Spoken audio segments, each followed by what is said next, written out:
마태복음 5장 7절 말씀 가지고 긍휼하라라는 제목으로 하나님 말씀 증거하겠습니다. 팔복 이야기입니다. 전에 말씀드렸던 것처럼 다시 우리는 팔복의 이야기로 돌아갔습니다. 지난번까지 팔복의 전반부 이야기를 나누었고 또 오늘부터는 팔복 후반부의 이야기를 다루겠습니다. 이 팔복 이야기가 마치게 되면 다시 요한계시록 7교회 이야기 후반부 이야기로 돌아가겠습니다.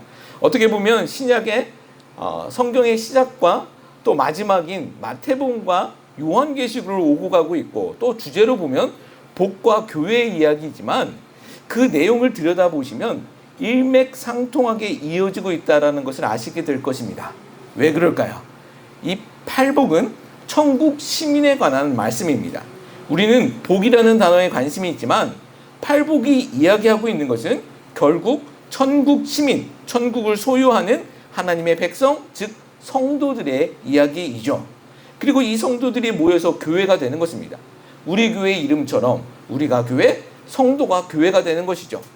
요한계시록 7교회의 이야기는 이 땅에서 성도된 우리가 모인 교회의 이야기입니다.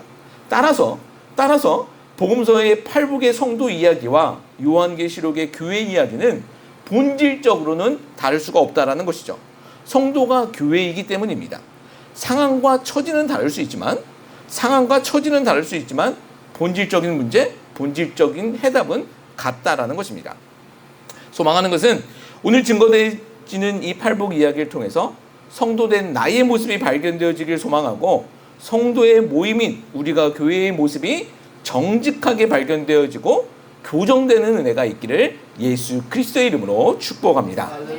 오늘은 팔복 총 8가지의 복 가운데 5번째의 복에 관한 이야기입니다. 제가 그림을 하나 보여드리겠습니다. 보고 계시죠? 팔복의 구조를 한번 나누어 보았습니다. 저는 팔복에는 이 정도 한 3가지 정도의 특징이 있다고 보고 있는데요. 먼저 팔복을 둘러싸고 있는 첫 번째 복과 8번째의 복을 보십시오. 공통적인 것이 무엇입니까? 천국을 소유했다라는 것입니다.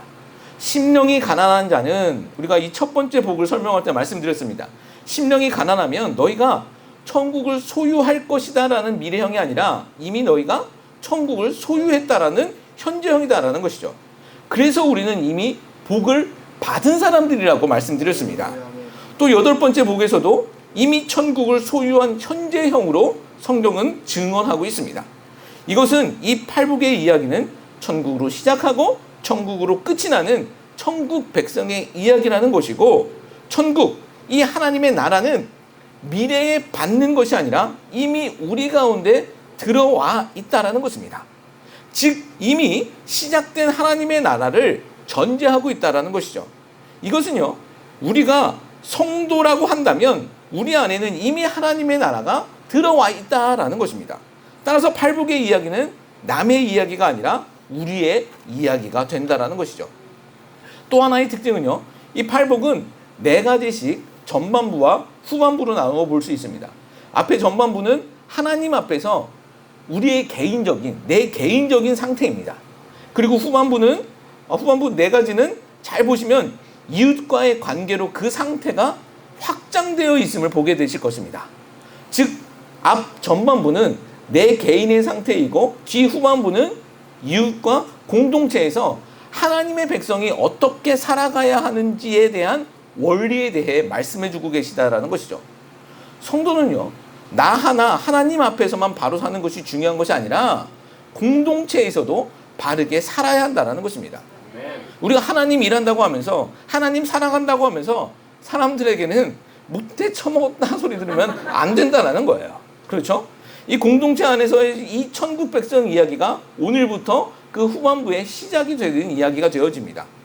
또 3번째의 특징은요, 그림을 보시면 아시겠지만 첫 번째 복 이야기가 수평으로 5번째 복 이야기와 이어지고 있는 것을 보게 되어집니다. 그리고 2번째는 6번째와 그리고 3번째는 7번째와 그리고 4번째는 마지막 8번째 복으로 이어지는 것을 알 수 있습니다. 뒤에 가서 다시 한번 설명하겠지만 첫 번째 복인 이 심령이 가난한 자가 오늘 5번째 복인 오늘 전할 이 5번째 복인 긍휼히 여기는 자로 긍휼이라는 열매로 맺게 되는 것을 보게 된다라는 것이죠. 자, 다시 한번 소망합니다. 오늘 말씀 속에서 우리 안에 내주하고 계시는 성령 하나님의 깨닫게 하심과 위로하심, 그리고 천국 백성으로 도전케 하시는 큰 은혜가 있기를 예수님의 이름으로 축복합니다. 7절 말씀 다시 한번 보겠습니다. 우리 7절 말씀, 긍휼히 여기는 자는 복이 있나니 그들이 긍휼히 여김을 받을 것이며. 오늘 말씀의 이 핵심 단어는 긍휼이에요. 긍휼. 우리 삶에서는 별로 사용하지 아니하는 단어이죠. 그렇죠? 그런데 성경에서는 이 긍휼이라는 단어가 무척 많이 사용되어지고 있는 것을 보게 됩니다. 흔히 불쌍하다라는 단어와 혼용되어서 성경에는 굉장히 많이 기록되어 있는 단어이죠. 앞서 말한 것과 같이 오늘날 우리 삶 가운데서는 이 긍휼이라는 단어를 잘 사용하지 않습니다. 단지 단어만 사용하지 않는 것이 아니라 이 무한 경쟁 시대를 살아가고 있는 오늘날 우리의 실천 덕목으로도 그 영향력은 인기가 없는 단어입니다. 이것은요, 예수님 당시 로마 제국에서도 마찬가지였습니다. 로마 제국은 힘으로 강성해진 제국이었습니다. 강한 제국. 로마 시민의 덕목으로는 이 긍휼이라는 단어가 권장되지 않았을 시기입니다. 당시에는요, 부모가 자기 자식이 태어났는데 자기 자식이 장애나 약함이 보이면 죽일 수 있는 권리가 있었다고 합니다. 로마의 시대 정신은요, 긍휼을 받을 자는 필요 없고 강한 자만이 필요하다라는 것입니다. 또 자신의 적에게는 자비를 베푸는 것은 훗날 화근을 만드는 아주 미련한 것으로 가르쳤다고 합니다. 자비를 베풀 필요가 없다라는 것이죠. 이렇게 강한 자만 살아가는 약육강식 시대에서는, 강한 것이 선이 되는 나라에서는 이 긍휼이라는 단어는, 이 긍휼이라는 항목은 아무 의미 없는 것에 불과합니다. 그냥 있는 자의 액세서리 정도로만 취급받게 되었다라는 것이죠. 근데 우리 예수님께서는 자신의 나라, 그 하나님의 나라를 선포하면서 내 백성은 이렇게 살아야 한다라고 하시면서 긍휼하라라고 말씀하고 계신 것입니다. 이것은 소극적인 의미도 아니라 적극적으로 긍휼하라라는 것입니다. 반드시 있어야 한다라는 것입니다. 이것은 하나님의 나라는 세상 나라와는 본질적으로 다름을 증거하고 있는 것입니다. 이 말은요, 하나님의 나라 백성으로 이 세상 나라에서 살아가고 있는 우리 성도 역시 비록 세상 나라에서 살아가고 있지만 성도가 바라보고 성도가 원해야 하는 것은 본질적으로 이 세상과는 다르다라는 것을 말씀하고 있는 것이다라는 것입니다. 소유나 올라감 그리고 강함이 목적이 되는 것이 아니라, 물론 우리가 더 소유하지 못하고 더 강해지지 못하고 더 사람이 군림하지 못하면 우리는 세상 평가에서는 뒤처질 수 있습니다. 뒤처지겠죠. 근데 여러분 잊지 마시기 바랍니다. 성도된 우리가 평가받을 곳은 이 세상이 아니라 하나님 나라입니다. 언젠가 영원한 하나님 나라에서 주 예수 그리스도, 우리 주 예수 그리스도 앞에서 우리는 평가받게 되어진다라는 것이죠. 우리에게 중요한 것은 하나님의 평가다라는 것입니다. 여러분, 이것을 먼 훗날 이야기라고 생각하지 마십시오. 여러분, 지금 세계 정세를 한번 보십시오. 지금 협박하는 것이 아니라 세상은 마지막 날을 향해서 돌진하고 있는 것과 같습니다. 그렇잖아요. 마지막 날을 향해서 그 스피드를 점점점 올려가고 그 돌진하고 있다는 것입니다. 우크라이나와 러시아 전쟁도 위험하지만 이스라엘과 팔레스틴, 그 아랍과의 전쟁을 보십시오.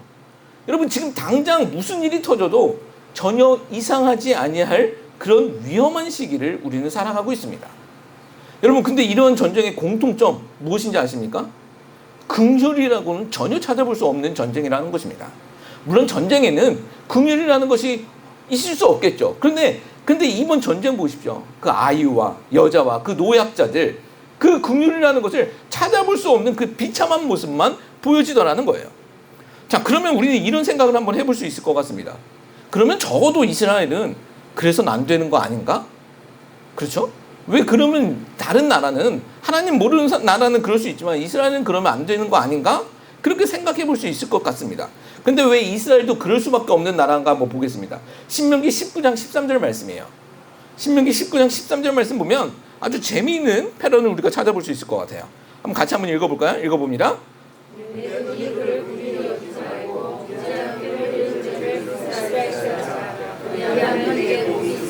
자, 복이 있으리라는 오늘 본문 말씀과 굉장히 비슷한 패런이지만 내용은 다릅니다. 긍휼히 여기지 말라는 것입니다. 그러면 복이 있다라는 거예요. 오늘 본문과는 전혀 다른 이야기지 않습니까? 긍휼을 여기지 말라. 그러면 복이 있으리라. 이스라엘이 적들에게 무자비하게 복수하는 건 아마 이해가 되실 것입니다. 근데 여러분 어떻게 생각하십니까? 좀 이상하지 않으십니까? 오늘 본문과는 이 말씀이 어떻게 연결되는 것일까요? 정말 어떤 사람의 말들처럼 구약의 하나님과 신약의 하나님은 다른 것일까요? 이스라엘의 하나님과 오늘 우리에게 하시는 말씀, 우리에게 말씀하시는 그 하나님은 다른 분일까요? 그럴 수는 없는 것이죠. 그러면 무엇일까? 여러분 이것은 우리가 강조점을 좀 찾아봐야 합니다. 지금 신명기에서 긍휼히 여기지 말라고 하는 것은 죄에 대한 이야기입니다. 죄에 대해서 긍휼하지 말라는 것입니다. 죄를 너희 중에 제거해야 복이 있다라고 말씀하고 계시다라는 것입니다. 구약은요, 그림자이지만 이스라엘이 하나님 나라 백성으로 만들어져 가고 있는 이야기였습니다. 이스라엘에게 중요한 것은요, 죄를 분별할 수 있는 능력이었습니다. 그래서 하나님께서 율법도 주신 것입니다. 율법으로 죄를 분별하라는 것이죠. 그리고 죄를 너희에게 제거하라는 것입니다. 그러면 오늘 본문은 어떨까요? 본문에서 긍휼히 여기라는 것은요, 죄가 아닌 사람, 이웃, 형제입니다. 신약 시대를 사는 우리들은요, 이미 죄에 대해 아는 사람들입니다. 이미 죄의 정체에 대해 아는 사람들입니다. 성경을 통해 우리는 죄의 본성을 알고 있습니다. 우리 안에 원죄와 죄성도 알고 우리를 끊임없이 죄 가운데로 밀어넣고 있는 그 사단의 존재도 알고 있습니다. 우리가 구원받은 죄인인 것도 알고 있다는 것입니다. 우리가 다 그런 존재라는 것입니다. 그래서 죄에 대해서는 미워해야지만 사람에 대해서는 불쌍히 여기는 긍휼함을 가지라라고 예수님은 말씀하고 계시다라는 것입니다. 자, 그러면 우리는 왜 사람들에게 긍휼해야 할까요? 왜 긍휼해야 할까요? 바로 우리가 긍휼함을 받은 존재이기 때문입니다. 여러분 착각하지 말아야 합니다. 하나님께서 먼저 우리에게 긍휼을 베푸셨습니다. 긍휼이라는 이 단어는요, 불쌍히 여김, 용서함, 선행을 베품이라는 그 의미가 담겨 있습니다. 이 긍휼을 구약에서는 우리가 잘 아는 헤세드라는 단어를 사용하고 또한 라함, 이건 잘 못 들어보셨을 거예요. 라함이라는 단어로 사용하고 있는데 여기서 이 라함이라는 단어, 이 긍휼이라는 라함이라는 단어는 어머니의 자궁이라는 그 의미를 가지고 있습니다. 이사야서 49장 15절 말씀 보세요. 이사야 선지자를 통해서 이스라엘에게 하나님이 이렇게 말씀하십니다. 이사야서 49장 15절 말씀 같이 읽습니다. 여인이 어찌 그 젖먹는 자식을 잊겠으며 자기 태에서 난 아들을 긍휼히 여기지 않겠느냐. 그들은 혹시 잊을지라도 나는 너를 잊지 아니할 것이라. 하나님께서 이스라엘에게 하신 말씀이에요. 구약 성경을 읽어보신 분들 아시겠지만 이스라엘이, 아니 인간이 하나님을 한 번이라도 만족시킨 적이 있습니까? 여러분 성경이 증언하는 바 사람이 괜찮다입니까? 아니면 사람은 안 된다입니까? 안 된다예요. 안 된다예요. 하나님 앞에서 안 된다입니다.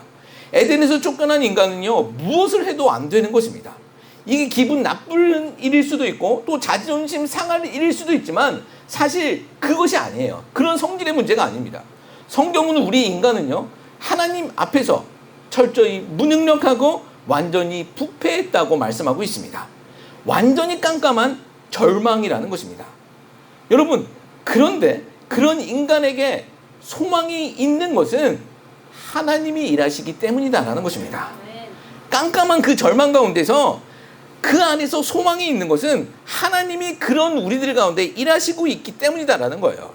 그런데 그런 인간에게 소망이 있는 것, 하나님의 일하심, 그 일하심의 시작은요, 바로 긍휼입니다. 자녀에 대한 긍휼. 구약이 다 이 이야기하고 있는 것입니다. 인간은 끊임없이 하나님을 반역하고 떠나지만 하나님은 그럼에도 불구하고 끌어안고 계시다라는 것이에요. 이것이 하나님의 긍휼 이야기입니다. 그리고 이것이 구약의 이야기들입니다. 그리고 이 이야기를 예수님은 신약에 와서 비유로 이렇게 말씀하십니다. 아버지와 아들의 유명한 이야기 있죠? 아버지와 아들의 유명한 이야기, 탕자 이야기 있습니다. 탕자 이야기의 마지막 부분이 어떻게 됩니까? 아들이 비참한 몰골이 되어서 돌아오는 것을 본 아버지가 먼 거리를 달려가 그 아들을 안아주고 집으로 초청을 하는 모습이 보여지죠. 여러분 기억하실 거예요. 그런데 이 신명기서를 말씀 보면, 율법을 가리키고 있는 신명기서 말씀을 보면 부모에게 패역한 자식은요, 돌에 맞아 죽어야 했습니다. 탕자는 돌에 맞아 죽어야 했더라는 것입니다. 어쩌면 탕자 그 아들은요, 아버지가 먼저 발견하고 달려가지 않았다면, 동네 사람들에게 먼저 발견되었으면 돌에 맞아 죽을 수도 있었다라는 것입니다. 여러분, 그게 율법이에요. 근데 아버지는 달려가 끌어안고 그를 살려낸 것이죠. 여러분, 이게 긍휼입니다. 그리고 이 긍휼의 특징은요, 사람을 살린다는 데 있다라는 것입니다. 여러분, 이게 누구의 이야기 같습니까? 그냥 옛날 예수님께서 말씀하신 그 탕자의 비유 속의 이야기일까요? 아니죠. 이것은 하나님과 우리의 이야기입니다. 법으로는 죽을 수밖에 없는 우리를 하나님이신 예수님이 이 땅으로 투신해서 들어오신 거예요. 아까 하늘 보좌라는 그 찬양 들으셨잖아요. 하늘의 보좌 영광 버리시고 이 땅으로 투신해 들어오신 것입니다. 그리고 우리를 살려주신 것이죠. 여러분, 예수님께서는 죄를 미워하셨지만 우리를 대신해서 십자가를 지셨습니다. 이게 우리가 알고 있는 복음이잖아요. 하나님의 긍휼하심으로 우리가 자녀 되었기에 우리도 긍휼할 수 있어야 된다는 것입니다. 여러분, 이것을 잊으면 싸움만 남는다는 거예요. 긍휼은 법이 아닙니다. 긍휼은 은혜예요. 그렇죠. 근데 이 은혜가 빠지면, 긍휼을 빠지면 우리 안에는 법만 남고 이 법 가지고 싸움만 남게 되어진다는 거예요. 정말 소망합니다. 우리 교회가 하나님의 긍휼하심을 서로에게 전할 수 있는 그런 귀한 공동체, 그런 성숙한 공동체 되기를 예수 그리스도의 이름으로 축복합니다. 아멘. 다시 이스라엘 전쟁 이야기 한번 해볼까요? 지금 이스라엘은요, 예수님의 복음의 빛을 받지 못한 사람들입니다. 하나님의 긍휼하심의 실체를 바라보지 못했다라는 것입니다. 예수님의 피 묻은 복음이 들어가지 못하면요, 그 땅에서의 피 흘림은 끊어지지 않을 수밖에 없다라는 거예요. 예수님의 피 묻은 복음이 들어가야 그 땅에서 피 흘림이 멈춰진다는 것입니다. 다른 방법 없습니다. 복음이 들어가야 이스라엘에는 하나님의 샬롬이 임하게 된다는 거예요. 이스라엘 사람들 지금도 샬롬 하고 인사합니다. 그게 평강이에요. 그들이 평강 외치고 있으면서 그들에게 평강이 없는 이유는 이 피 묻은 복음, 예수 그리스도의 긍휼하심이 그들이 모르고 있기 때문이다라는 거예요. 이스라엘 땅을 위해 기도하실 때 복음이 들어갈 수 있도록 꼭 기도해 주시기 바랍니다. 자, 하나님의 백성인 우리가 긍휼을 행해야 하는 또 하나의 이유는요, 긍휼을 행해야 하는 또 하나의 이유는 이 긍휼의 문제가 사람과의 관계 속에서 끝나는 것이 아니라 하나님의 관계로 이어지고 있기 때문입니다. 야고보서 2장 13절 말씀 보면 야고보 사도는 이렇게 말씀하고 있습니다. 같이 읽습니다. 긍휼을 행하지 아니하는 자에게는 긍휼 없는 심판이 있으리라. 긍휼은 심판을 이기고 자랑하느니라. 아멘. 긍휼을 행하지 아니하는 자들은 긍휼 없는 심판에 처해진다는 거예요. 또 긍휼은 심판을 이기고 자랑한다라고 말씀하고 있습니다. 이 말은 긍휼을 베풀어야 구원받는다라는 이야기가 아니라 구원받은 자들에게는 반드시 긍휼이 따라가야 한다는 것이죠. 하나님 사랑, 이웃 사랑이 같이 가는 것처럼 말입니다. 마태복음 25장에서는 마지막 날에 대해 증거하고 계실 때 예수님께서 또 이런 말씀을 하세요. 마태복음 25장 우리 34절, 35절, 36절 말씀도 유명한 말씀입니다. 한번 같이 한번 읽어볼게요. 읽습니다. 그때의 임금이 그 오른편에 있는 자들에게 이르시되 내 아버지께 복받을 자들이여 나와 창세로부터 너희를 위하여 예비된 나라를 상속받으라. 내가 줄일 때에 너희가 목마를 때에 마시게 하였고 나그네 되었을 때 영접하였고 병들었을 때 돌보았고 옥에 갇혔을 때 와서 보았느니라. 아멘. 예수님이 이렇게 말씀하시는 거예요. 복받을 자들아, 하나님의 나라를 천국을 상속받을 자들아 라고 말씀하시면서 너희는 내가 줄일 때에 먹을 것을 주었고 목마를 때에 마시게 했고 나그네 되었을 때 영접했고 헐벗었을 때 옷을 입혔고 병들었을 때 돌보았고 옥에 갇혔을 때 와서 보았다. 여러분, 이렇게 말하자 이때 사람들이 무엇이라고 얘기하는 줄 아십니까? 우리가 언제 예수님께 그랬냐라고 묻습니다. 우리가 언제 예수님께 그랬습니까? 그때 예수님께서 뭐라고 말씀하시냐면 형제 중 작은 자 하나에게 한 것이 내게 한 것이다 라고 말씀하고 계십니다. 여러분, 우리가 예수님 목마른 것 보면 마시게 할 수 있죠. 그리고 우리가 예수님 나그네 된 것 보면 영접할 수 있습니다. 아마 어떻게든 하실 거예요. 돈 없으면 돈 빚내서라도 하실 거예요. 그렇죠? 그런데 예수님이 아니라 형제 중 작은 자라고 한다면 여러분, 이것은 그렇게 쉬운 일은 아닙니다. 그렇잖아요. 근데 예수님은 그게 나한테 한 것이라고 말씀하고 계십니다. 여러분, 이게 무슨 말씀드릴까요? 우리가 사람에게 긍휼을 베푸는 것은요, 우리끼리의 관계에서 끝나는 것이 아니라 하나님과의 관계, 예수님의 관계로 이어지고 있다는 것입니다. 잊지 마시기 바랍니다. 사람과의 관계 따로, 하나님과의 관계 따로 가는 것이 아니라 하나님 사랑, 이웃 사랑은 같이 가는 것입니다. 자, 여기서 우리는 과연 긍휼을 받을 만한 자격이 있는가? 먼저 우리가 긍휼을 받았는데 과연 우리가 자격이 있어서 받았을까라는 질문을 또 한번 해봅니다. 답부터 말씀드리자면 없다입니다. 우리가 긍휼 받을 자격은 없었습니다. 그럼 어떻게 우리는 긍휼을 받았을까요? 성경은 이렇게 대답하고 있습니다. 로마서 9장 우리 15절, 16절 말씀이에요. 이 부분도 같이 한번 읽어봅니다. 시작. 모세에게 이르시되 내가 긍휼히 여길 자를 긍휼히 여기고 불쌍히 여길 자를 불쌍히 여기리라 하셨으니 그런즉 원하는 자로 말미암음도 아니요 다름질하는 자로 오직 긍휼히 여기는 하나님으로 말미암으리라. 아멘. 사도 바울 선생님은 이렇게 말씀하고 있는 거예요. 너희가 원한다고 해서 받는 것도 아니고 다름박질한다고 해서 노력한다고 해서 받는 것도 아니고 오직 하나님께서 긍휼히 여기시기를 원하는 자들이 긍휼함을 받는다라는 거예요. 여러분, 이게 무슨 말일까요? 우리의 노력, 우리의 원함, 우리의 자격이 아니라 철저하게 하나님의 선택에 의함이다라는 것입니다. 인간의 조건이 아니라 철저하게 하나님의 주권에 의해 오로지 하나님의 뜻에 의해 우리가 긍휼을 받았다라는 거예요. 우리는 이것을 인정하며 살아가야 한다라는 것입니다. 이것을 인정할 때 우리의 반응은 감사밖에 없습니다. 그렇죠. 내 자격이 아니니까, 내 공로가 아니니까, 하나님의 은혜이니까 하나님 앞에 감사할 수밖에 없다라는 것이죠. 오늘 우리가 하나님의 자녀로 한자리에 모여 예배드리고 있는 것도 우리가 시작한 것 아니라 하나님께서 시작하신 것입니다. 우리가 어떤 조건, 어떤 자격이 있어서 모인 것이 아니라 철저하게 하나님께서 웬 은혜인지 우리에게 긍휼을 베푸셔서 하나님의 자녀로 불러주시고 우리가 교회로 세워주고 계시다라는 것입니다. 오로지 하나님의 뜻 가운데, 오로지 하나님의 주권 가운데 이 모든 일들이 이루어지고 있다는 것입니다. 저는 저를 생각하면 정말 그렇게 생각합니다. 너무 부족한 것이 많은 사람입니다. 우리 목사님들께 만나서 모임 가지면 어디에 끼지도 잘 못해요. 특별히 잘하는 것도 없고, 운동을 잘하는 것도 아니고, 많이 배운 사람도 아닙니다. 그리고 컴플렉스도 참 많은 것 같아요. 이게 제가 더 말하면 여러분들이 기죽으실까봐. 근데 이 부족한 건 정말 사실입니다. 괜히 그러는 게 아니라 정말 부족한 사람입니다. 그러나 한 가지 믿는 것이 있습니다. 하나님께서 자격 없는 자들을 불러주신다는 것에는 저같이 정말 부족한 사람도 하나님의 뜻이라면 들어 사용하신다는 말씀이라고 믿습니다. 우리 교회도요, 아직은 작고 많이 부족하죠. 아시는 분들 아시겠지만 우리 교회는 누가 계획해서 세워진 교회는 아닙니다. 그럼 어떻게 세워졌을까요? 하나님의 계획인 줄 믿습니다. 하나님께서 긍휼을 베푸셔서 세워진 교회입니다. 그리고 앞으로도 더 많은 하나님의 긍휼이 필요한 교회입니다. 여러분, 하나님의 긍휼을 입은 교회, 그리고 더 많은 하나님의 긍휼이 필요한 교회, 그럼 그런 우리 교회가 무엇을 할 수 있을까요? 세상을 향해 하나님의 긍휼하심을 가지고 나아가는 교회 되었으면 좋겠습니다.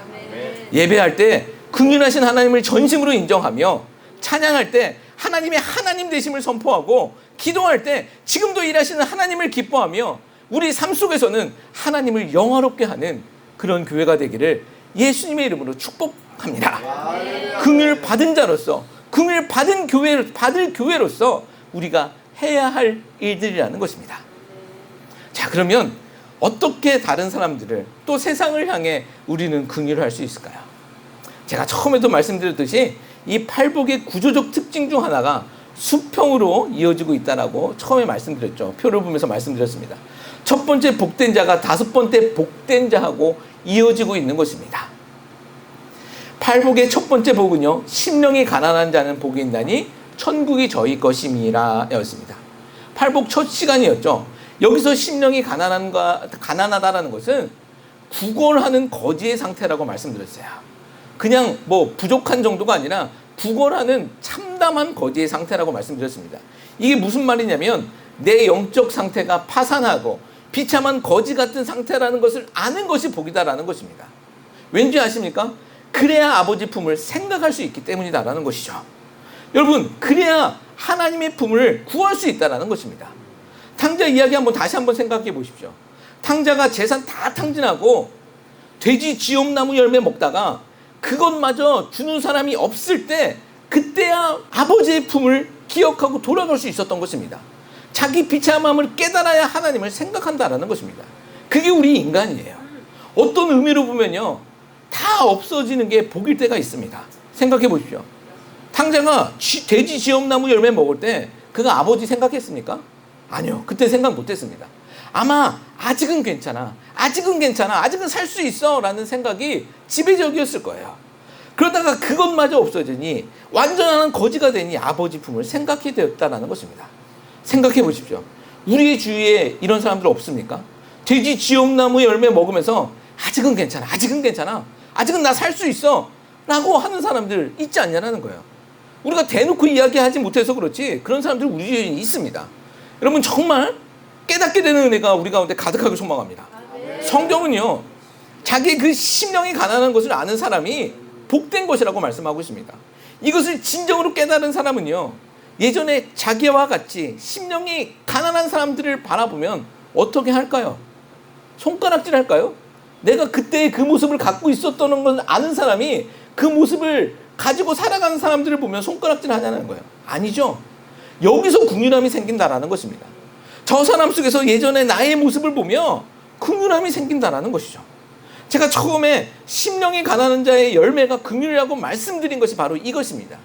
심령이 가난한 자의 열매.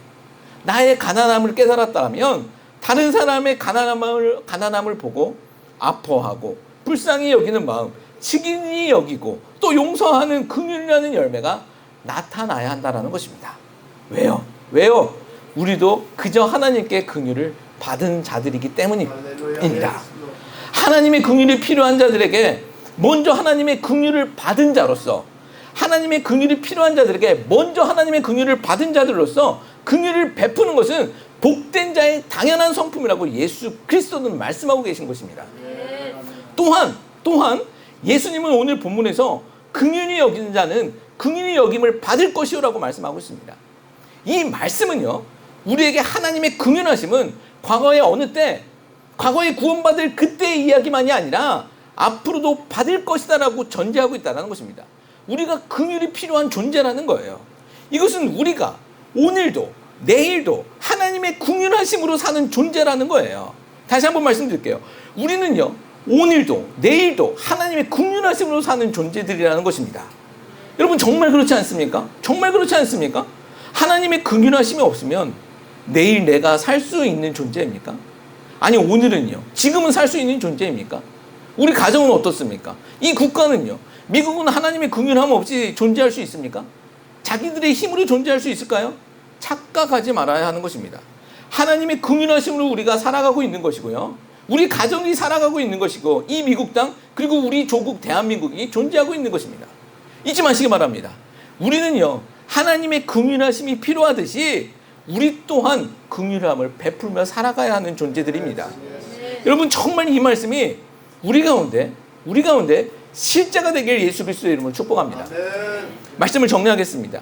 긍휼하라라는 제목으로 하나님 말씀 증거했습니다. 우리는 왜 긍휼해야 합니까? 첫 번째는 우리가 하나님의 긍휼을 받은 자들이기 때문이다라는 거예요. 또 우리는 오늘도 내일도 하나님의 긍휼이 필요한 자들이기 때문입니다. 그러면 어떻게 우리는 긍휼할 수 있을까요? 내가 심령이 가난한 자였다는 것을 깨닫고 영적으로 파산한 상태였다는 것을 깨닫고 다른 사람을 보면 된다는 거예요. 여러분, 그렇지 않겠습니까? 나도 저랬는데, 나 같은 사람도 지금 이렇게 되었는데, 이 고백이 실제가 되어진다면, 이 모든 것이 은혜였다라는 것이 실제가 되어진다면 왜 우리가 긍휼함을 베풀지 못하겠냐라는 거예요. 우리가 성경이 말하는 긍휼은요, 긍휼을 베풀어서 복이 받는 것이 아니라 긍휼을 베풀 수 있는 것이 복이다라는 것입니다. 왜요? 이미 복 받은 자, 긍휼 받은 자가 우리이기 때문입니다. 여러분, 아까 드렸었던 찬양 다시 할 텐데요, 지금까지 지내온 것 오로지 주의 은혜다. 여러분, 이것이 우리 가운데 정말 실제적인 고백이 되어진다면 여러분 우리도 그 은혜 베풀며 살아가는 자들이 되어야 한다는 것이죠. 여러분 다시 한번 이 찬양 하나님께 올려드리면서 우리가 결단하고 또 부족한 건 있으면 도전받는 그런 시간 되었으면 좋겠습니다. 내가 지금까지 지내온 것은